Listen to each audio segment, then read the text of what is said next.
నాకు ఛాన్స్ లేదు, నా వల్ల కాదు, నా ఉద్యోగం కాదు, నేను చేయలేను అని చెప్తూనే సరే ఏదో ప్రధానమంత్రి చెప్పాడు, అమిత్ షా చెప్పాడు, వీడేదో పొరపాటు చేస్తున్నా కాళ్ళ పడుతుంది కాబట్టి ఎట్లా అన్నారు. ఏమన్నారు? ఎట్లా అన్నారు. అయితే ఆ తీర్పు సుప్రీంకోర్టులో చదువుతానే ఉన్న జడ్జీలు కబుర్తో వల్ల ఇక్కడ ఆంధ్రప్రదేశ్ లో తెలంగాణలో ఉన్నటువంటి పత్రికా ఛానల్ అయితేనేమి, రాజకీయ నాయకులు అయితేనేమి, భారత వర్గాలు అయితేనేమి ఒక్కసారిగా వాడైతే రేవంత్ రెడ్డి ప్యాంట్ సభ ఇంకా ఇచ్చిన నోటిఫికేషన్ కూడా రద్దు చేస్తా, దాన్ని ఆఫీస్ తీసుకొస్తా, వర్గీకరణ చేస్తా. ఇక్కడ చంద్రబాబు నేనే రాజ్యుడిని, నేనే బాధ్యుడిని, నేనే వర్గీకరణ మొదలుపెట్టింది, రాష్ట్రాల వారిగా వర్గీకరిస్తా, జిల్లాల వారిగా వర్గీకరిస్తా, గ్రామాల వారిగా వర్గీకరిస్తా, ఈ పాకిస్తాన్ కావడం మొదలుపెట్టాడు. కానీ వాళ్ళు అనుకుని సాధించారు. మనం ఏదైతే చెయ్యాలో అది కాకుండా ఏది చేస్తాం. మనం ఏం మాట్లాడాలి? రేవంత్ రెడ్డి, నరేంద్ర మోడీ సుప్రీంకోర్టు అనేది రాజ్యాంగాన్ని కాపాడుకోవాలని ఉంది, కానీ రాజ్యాంగాన్ని తుమ్మలో తప్పడానికి కాదు. పాలకులు తుమ్మలో చెప్పినప్పుడు ఆ హక్కులు ప్రదర్శించే బాధ్యత మాత్రమే సుప్రీంకోర్టు. కానీ అడిగిన దానికి అడగడానికి దౌర్జన్యం ముందుకు వచ్చి ఉదాహరణ తీసుకొచ్చే హక్కు కానీ అధికారం కానీ సుప్రీంకోర్టు లేదు లేదు లేదు. ఏమైనా కారణం సుప్రీంకోర్టు తీసుకొని ఏదో గోడ మీద పిల్లి వాడున్నా ఏదో చేసుకోండి వాడంటే కనీసం తీర్పు రానివ్వండి, తీర్పు చదువుదాం, సుప్రీంకోర్టు ఏం చెప్పిందో చూద్దాం, తీర్పులో ఏముందో దాన్నే అమలు చేద్దాం అని ఒక్క మాట ఆ రోజు అనలేదు. తీర్పు చదివిన తర్వాత ఎలా ఉందని ఈ రోజు కూడా చంద్రబాబు లేదు. మరి ఇప్పుడు మనం ఏమనాలి? సుప్రీంకోర్టు తీర్పు చదవలేదు, రాజ్యాంగాన్ని అమలు జరుగుతున్నాం, రాజ్యాంగం మీకు అక్కర్లేదు, మేమే సినిమాటతో మేము చంద్రబాబు తీసుకొస్తే మా నిండు ఒప్పుకోవాలనుకుంటున్నా. చంద్రబాబు నువ్వు రాజీనామా చేయాల్సిందే, చంద్రబాబు నీకు బాధించే హక్కు లేదు, చంద్రబాబు నువ్వు విడిపోవాల్సిందే అని మనం ఎందుకు మాట్లాడలేకపోతున్నా? ఏం మాట్లాడుతున్నాం? అదే కదా పట్టు ఇప్పుడు పట్టు అప్పుడు చేతులు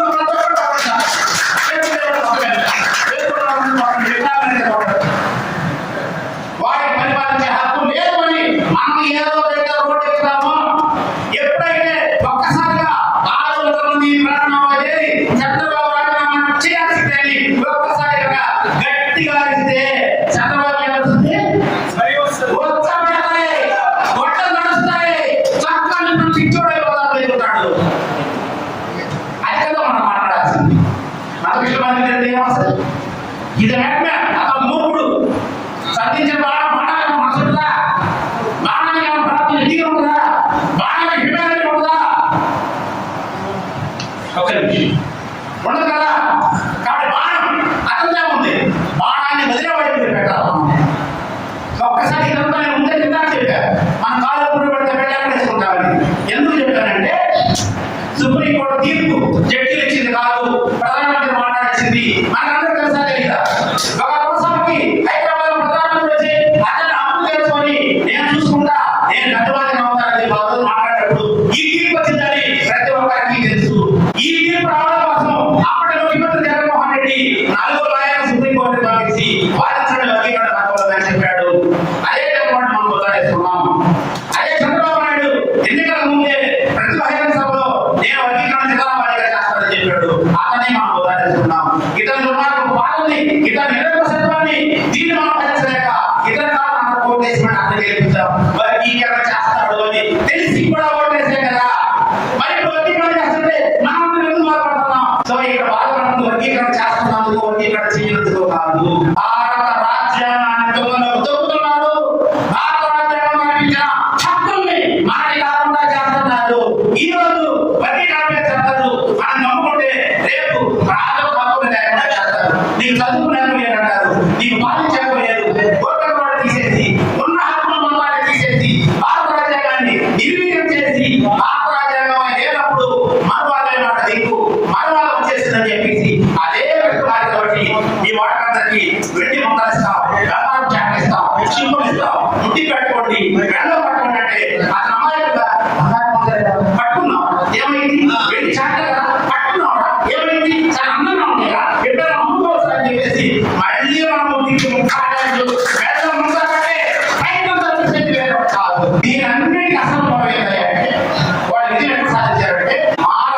అందరి వాళ్ళు చేయాలి. ఒక కుక్కని చంపాలి అంటే బజార్లో కుక్కని పిచ్చుకోవడం చేయాలి, పిచ్చుకోవడం చేస్తే పట్టాలి, మానవుని అందరి వాళ్ళు చేయాలి. దానిలో ఎప్పుడైతే అందరి మాదిరిగా ఆ రోజుల్లో మానవ దశ వదిలేయండి, మానవ దశ చంపేయండి అన్నప్పుడు మానవులందరూ చదువుకుంటున్నారు. మన ఆలోచన చంపేసి ఎవడో వెంటవుతావా, ఎందుకు చంపుతావా, మానవుని వదిలేయాలా, మానవుని చంపాలని చెప్పేసి ఏ ఒక్కడో మాట్లాడలేదు. కాబట్టి అతను మాట్లాడేది ఆ రోజు కరెక్ట్ అయింది, ఈ రోజు కూడా కరెక్ట్ అవుతుంది. అవునా కదా? ఆ రోజు మాట్లాడితే మరొకరు మాట్లాడతారు. ఒక టీవీ చంద్రులలో దూకుడు వారు మనసు మా దగ్గర ఎదుర్కొంటున్నారు. నేను పూర్తిగా విన్నాను. అదేమన్నాడు అన్న, మీరు వదిలేయన్నా, మా చదువు లేదు, మీరు రాజ్యాంగం గురించి చెప్తున్నారు, నాకు తెలియదన్నా, మీరు వదిలేయన్నా, రైతులు మంచిగా ఇట్లా పట్టేవాడు అమ్మాయి. అతనేమో రాజ్యాంగం నాకు ఒప్పుకోతున్నాడు, రాజ్యాంగం నాకు ఒప్పుకోతున్నాడు దూకుడు చెప్తా ఉన్నాడు.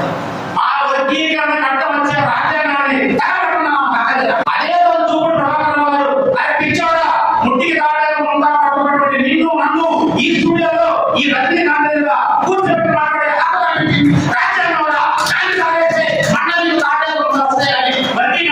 పిచ్చోడని ఆ రోజు ప్రభాకర్ ఎదురు నడుచుకున్నట్టయితే ఆ రోజు ప్రపంచానికి మానవ రాజ్యాంగం తెలుసు. ఆ రోజు ఆయన చెప్పండి. ఇప్పుడు ఏమనుకుంటుంది, వాళ్ళు తక్కువ పెట్టి మానవ సోదరు తక్కువ పెడితే అమ్మ రెండు కింద ఆ రోజు తీసుకొచ్చిన వెంటనే దీనిపై సంవత్సరం సాయంత్రం ఒక తండ్రికి నలుగురు కొడుకులు పుడితే ఆస్తి సమానంగా పంచుకుంటారు కదండి. మరి ఇప్పుడు వర్గీకరణని మానవుడు ఎక్కువ దోచుకుంటున్నారు కదండి.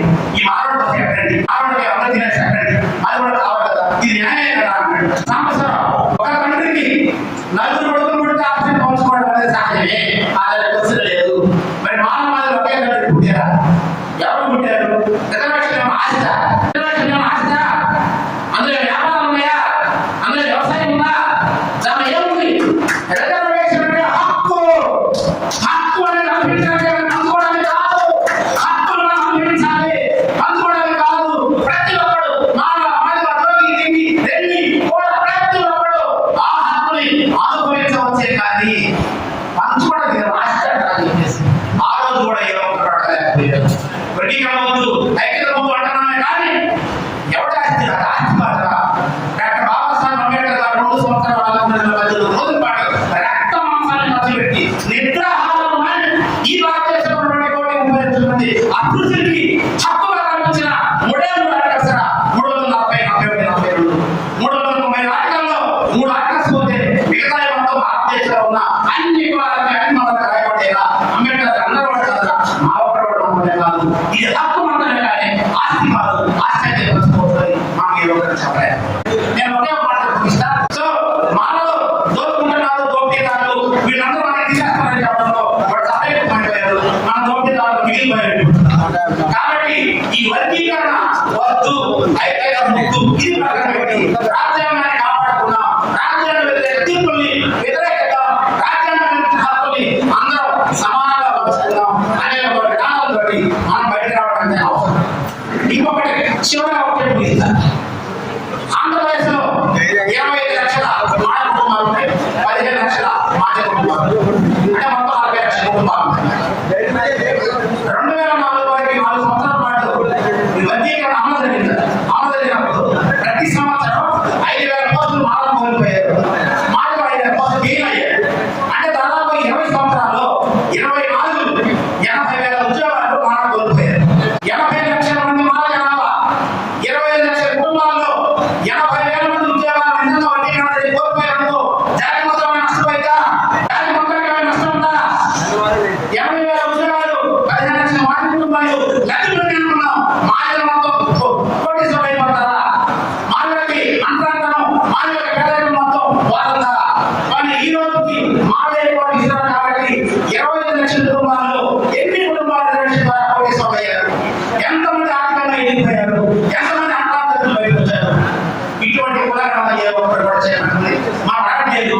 సుప్రీంకోర్టు వెలికిగా చెప్పింది, మీ దగ్గర డేటా ఉండాలి, ముందు మనం చేయండి, కులగణన చేయండి, ఏ కులంలో ఎంతమంది ఉద్యోగాలు వచ్చింది, ఏ కులంలో ఎంతమంది అవకాశాలు వచ్చింది, ఎంతమంది కోటీశ్వరులు, ఎంతమంది పేదవాళ్ళు కులగణన చేసి ఆ గణాంకాల ప్రకారం నువ్వు క్లాసిఫికేషన్ చేయబడుతుంది. కానీ ఉన్న పడంగా ఎక్కడైనా అసెంబ్లీలో మధ్యలో వేసి కాబట్టి ఒక్కసారి ఆలోచించండి. 80 లక్షల మానవ కుటుంబాలు, 15 లక్షల మానవ కుటుంబాలు, వీళ్ళందరికీ భారత రాజ్యాంగం కల్పించిన హక్కు హక్కులు అధికారాలు మనం చేర్చాలి అంటే వాళ్ళ పేరులో ఉన్నా కూడా బిడ్డ ఉత్తరం చేసుకోవాలి. ఎక్కడ డబ్బులు ఇంజక్షన్ చేయాలి. సో ఇప్పుడు మనం ఎవరు అడుగుతున్నాం? నరేంద్ర మోడీ సుప్రీంకోర్టు మాట్లాడించాడు, చంద్రబాబు నాయుడు దీంతో చేస్తానంటున్నాడు. అధికారంలో వాడు ఉన్నాడు కాబట్టి వాడు చెప్పిన తర్వాత జరుగుతుంది. మనం రోడ్డు యాక్షన్ పరిస్థితుల్లో ఉన్నాం. రోడ్డు ఎక్కడ మారేద్దాం. దేనికోసం? వర్గీకరణ కోసం, ఇంకో దానికోసం కాదు.